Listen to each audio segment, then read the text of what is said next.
आज कांग्रेस पार्टी के लिए भी और व्यक्तिगत तौर से मेरे लिए भी एक बहुत खुशी का, हर्ष का दिन है। कैथल जिले के अंदर कांग्रेस पार्टी को अभूतपूर्व मजबूती आज मिल रही है प्रभु के आशीर्वाद से। आप सब एक ऐसी शख्सियत जिससे आप सब परिचित हैं, कोई ऐसा व्यक्ति नहीं है शहर में जो इनको नहीं जानता है, हर बिरादरी का। भाई पालाराम सैनी जी, 25 साल से हमारी दोस्ती है, हमने लंबा एक दूसरे के साथ काम किया। हम इकट्ठे चलते चलते कहीं बिछड़ गए और हाल में ही 2024 का लोकसभा का चुनाव कुरुक्षेत्र संसदीय क्षेत्र से पालाराम सैनी जी ने जेजेपी से लड़ा और 2019 से हमारे रास्ते अलग हुए थे। तो मैं पालाराम सैनी जी के पास गया और कहा कि भाई सब मतभेद बुलाने पड़ेंगे और दोनों भाइयों को ये सफ़र आगे का राजनीति का इकट्ठे तय करना पड़ेगा। मैं शुक्रगुजार हूँ भाई पालाराम सैनी का भी, पर इनके साथ इनके हज़ारों समर्थक भी हैं और उन सारे समर्थकों से इन्होंने कई दिन तक व्यापक राय की, गांव, शहर, इलाके के, कैथल और कुरुक्षेत्र संसदीय क्षेत्र के। और उसके बाद राहुल गांधी जी की नीतियों, खड़गे जी की नीतियों, कांग्रेस की नीतियों और अपने भाई पर विश्वास करके रणदीप पर इन्होंने कांग्रेस पार्टी में शामिल होने का निर्णय किया है। मैं हृदय की गहराइयों से इनका स्वागत भी करता हूं अपने भाई का और शुक्रगुजार भी हूं। इसी कड़ी में हमारे एक नौजवान साथी, उनका हमारा साथ जब वो म्युनिसिपल कमिश्नर नहीं थे लंबे अरसे तक रहा, परंतु जब ये नगर पालिका की प्रक्रिया शुरू हुई तो उसके अंदर हम एक दूसरे से बिछुड़ गए। मेरे छोटे भाई विकास सौदा जी, जो भाई सुरेंद्र रांझा जी के अजीज़ भी हैं, जोगिंदर भाई के अजीज़ भी हैं, भाई सुदीप के अजीज़ भी हैं, पर हमारा राह अलग अलग हो गई। ये बीजेपी में शामिल हो गए थे। हमने फिर दोबारा से बैठकर अपना प्रेम का डोर, जो रिश्ता है, जो अपने छोटे भाई से फिर जोड़ लिया और विकास सौदा जी ने भी कांग्रेस पार्टी में शामिल होकर कांग्रेस की मजबूती के लिए काम करने का निर्णय किया। हम दोनों के एक और साथी हैं, वो हमने वहीं उनको कार्यक्रम में आज छोड़ आए, भाई मुकेश जैन जी, जो पिछली बार बीजेपी में चले गए थे, 25 साल से उनसे रिश्ता था। आज सुबह उन्होंने भी जैन स्थानक में कार्यक्रम करके, हमारे दूसरे साथी इनके और मेरे दोस्त हैं प्रयागराज बाड़ू जी, वो तो 2-3 दिन पहले आ गए थे, तो वो उन्होंने भी आज कांग्रेस पार्टी की सदस्यता ग्रहण की है। तो कांग्रेस पार्टी के लिए आज बड़ा सुखद दिन है। मेरे भाई और इस इलाके के नेता कई बार म्युनिसिपल कमिश्नर रहे और भी बहुत सारे पदों पर रहे। मैं उनकी चर्चा इसलिए नहीं करूँगा कि स्थानीय मेरे पत्रकार मित्र वाकिफ हैं। उन्होंने मेरे छोटे भाई जो हैं विकास सौदा, म्युनिसिपल कमिश्नर वार्ड नंबर 31, और हमारे साथी मुकेश जैन जी ने आज कांग्रेस पार्टी के अंदर शामिल होकर न केवल मेरी पर पार्टी की नीतियों में पूरा विश्वास जता समर्थन देने का निर्णय किया है। मैं हृदय की गहराइयों से आपका स्वागत करता हूं। मैं मेरे भाई डॉक्टर सुरजीत सैनी जी का भी धन्यवादी हूं कि इनका भी और मेरा भी, दोनों का हमारा लगातार प्रयास हमारे भाई के साथ रहा। बिशनगढ़ गामड़ी का एक पूरा इलाका जो है ये महत्वपूर्ण है।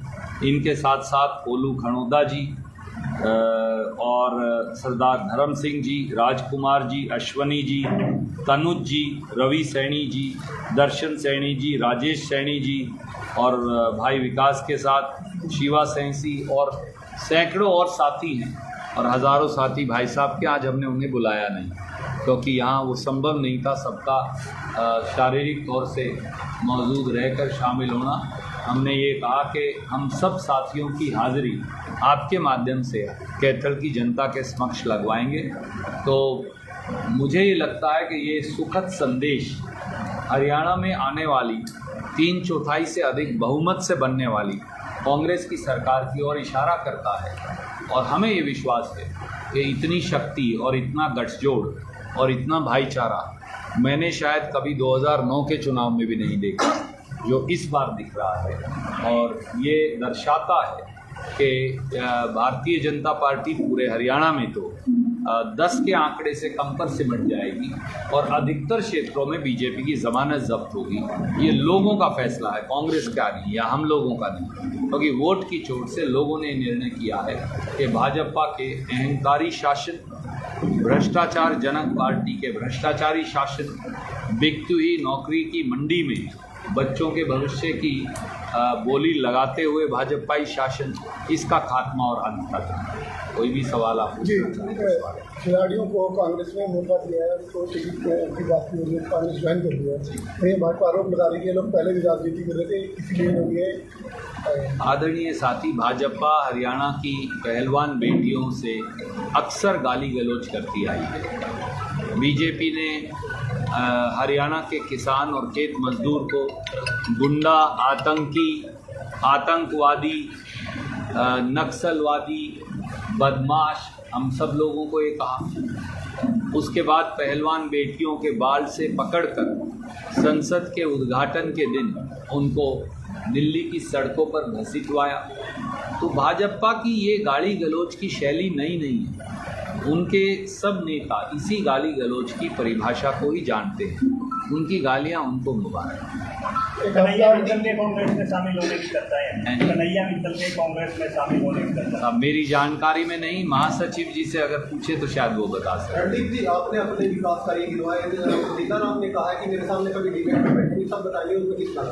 देखिए आदरणीय मित्र, कभी कभी ऐसा होता है जब आपने कुछ ना लिखा हो या कुछ ना किया हो तो बौखलाहट आ जाती है। मैं मेरे मित्र को सिर्फ शुभकामनाएं दूंगा और उम्मीद करता हूं ईश्वर उन्हें सद्बुद्धि दे। वैसे दैनिक भास्कर पर एक लिस्ट वायरल हो रही है।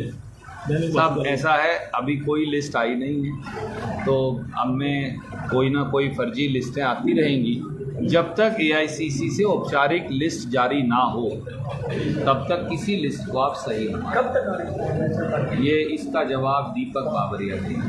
रणदीप जी, लगातार बम्पर ज्वाइनिंग कांग्रेस में हो रही है, क्या कारण लगता है कि लगातार भाजपा जनता के लोग कांग्रेस में शामिल हो रहे हैं? कि जैसा मैंने कहा, बीजेपी जो है वो हरियाणा में फूट और टूट के चलते टूट की कगार पर है। बीजेपी जो है वो ताश के पत्तों की तरह धराशाही हो रही है, इसलिए कि उसकी नींव कभी थी नहीं। उसकी नींव नफरत पे टिकी। नफरत पे टिका हुआ महल कभी खड़ा नहीं रह सकता।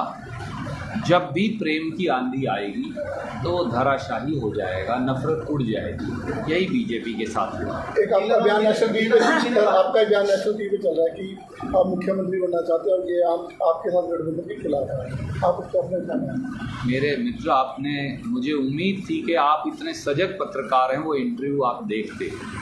मैंने ये कहा, उन्होंने मुझे पूछा कि कब कौन मुख्यमंत्री बनेगा। मैंने ये कहा कि हरियाणा के विधायक दल के लोग और केंद्रीय नेतृत्व राहुल गांधी जी निर्णय करेंगे।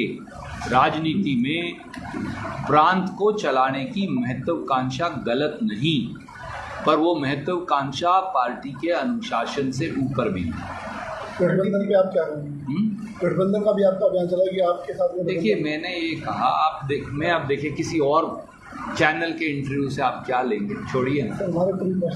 आप अपना सवाल पूछिए। आप गठबंधन पे क्या कहना चाहेंगे? मैंने ये पहले भी कहा, मैं फिर दोहराता हूँ आदरणीय मित्र, और आप मेरे ख्याल हर पत्रकार वार्ता में मुझसे ये सवाल मेरे साथी करते हैं। गठबंधन का निर्णय कांग्रेस का केंद्रीय नेतृत्व करेगा।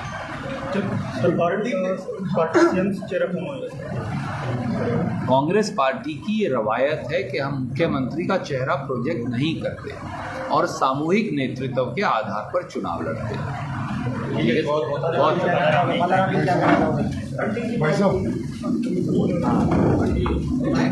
सॉरी।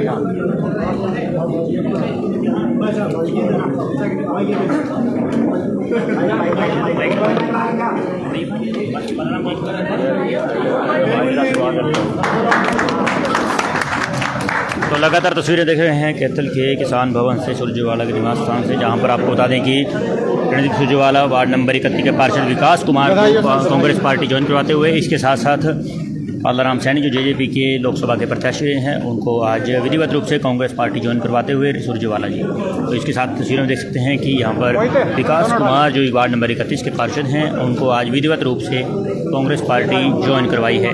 साथ में उनके तमाम जो साथी हैं वार्ड के प्रतिष्ठित जो गणमान्य व्यक्ति हैं उनको तो लड्डू खिला करके मुँह में ढकरवा करके उनकी आज ज्वाइनिंग जो है विधिवत रूप से करवाई है। संविधान से सुरजेवाला कांग्रेस में ज्वाइन करवाते हुए और जनता और भाजपा को तो विकास कुमार के जो साथी हैं शिवा जी, उनको भी आज जो है कांग्रेस पार्टी ज्वाइन जो करवाते हुए नजर आ रहे हैं। तस्वीरें लगातार सामने हैं और तमाम जो वो लगातार तस्वीरों में देख सकते हैं।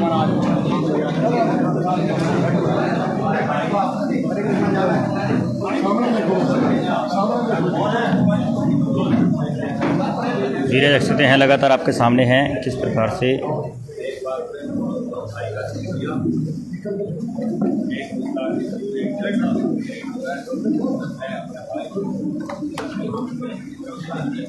तो पालाराम सैनी को जादू की जफ्फी दे करके आप देख सकते हैं कि ज्वाइन करवाते हुए कांग्रेस पार्टी, सीने लगातार सामने हैं।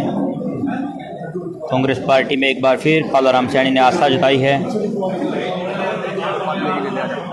पालाराम सैनी का क्या कुछ कहना है एक बार जान लेते हैं।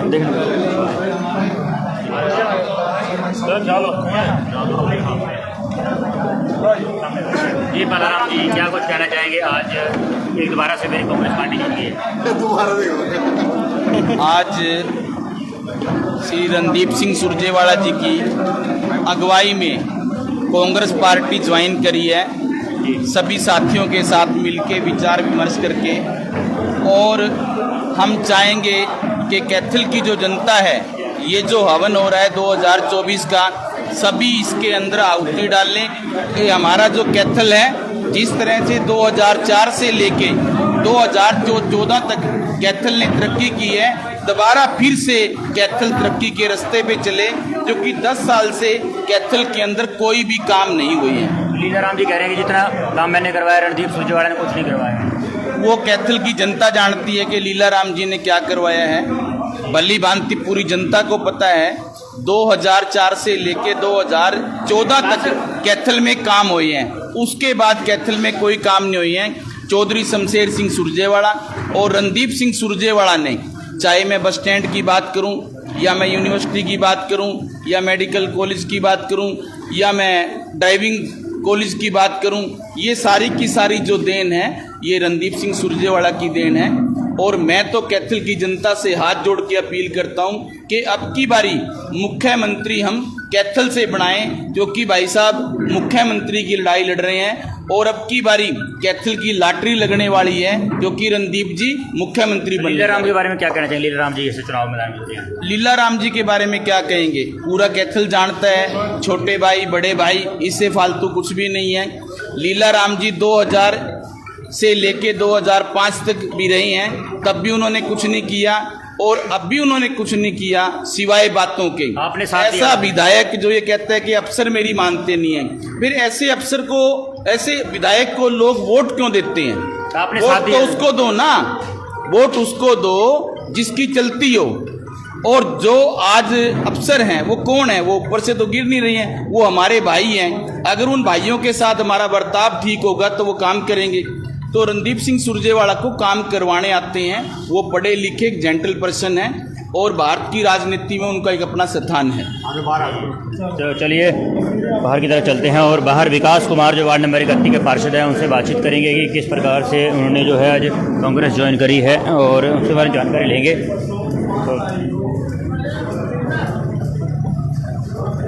तो वार्ड 31 से पार्षद हैं विकास जी यहाँ पर मौजूद हैं, उनसे बातचीत करेंगे। विकास जी किस प्रकार देख रहे हैं?